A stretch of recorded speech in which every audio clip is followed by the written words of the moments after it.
The iPhone 17e is shaping up to be Apple's most calculated move yet, and the leaks suggest this phone isn't designed to be cheap.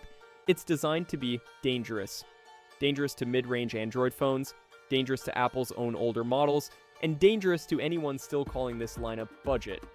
This isn't an accidental upgrade cycle. This is Apple tightening its grip on the $500 to $600 market with intent. The entire strategy behind the iPhone 17e points to one clear goal: deliver flagship-level experience where it matters most, while cutting costs where users don't care. According to South Korean outlet The Elec, Apple has finalized its display plans, and OLED is now fully locked in. More importantly, BOE has been given the largest share of panel production, with Samsung Display and LG Display filling the rest. This isn't a downgrade, it's a cost control move.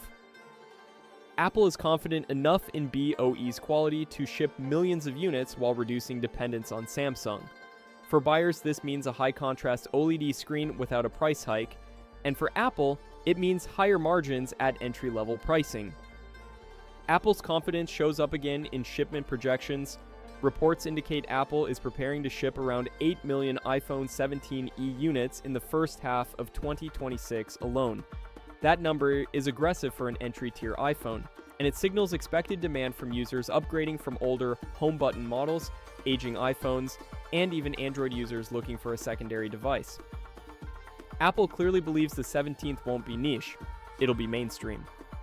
Apple is expected to use its component multiplexing strategy once again, reusing already perfected parts like the chassis and certain camera hardware, while pairing them with the newest internal tech.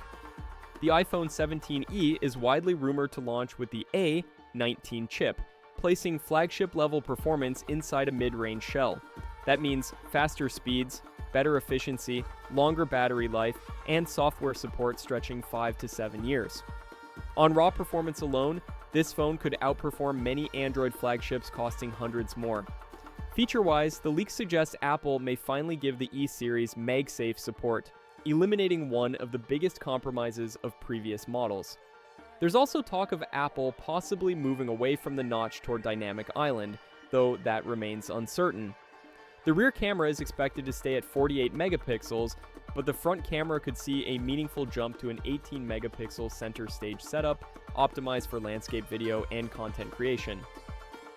This aligns perfectly with Apple's push toward creator-friendly features, even at lower price tiers. According to current leaks, the iPhone 17e is expected to launch in spring 2026, with pricing likely staying close to $599.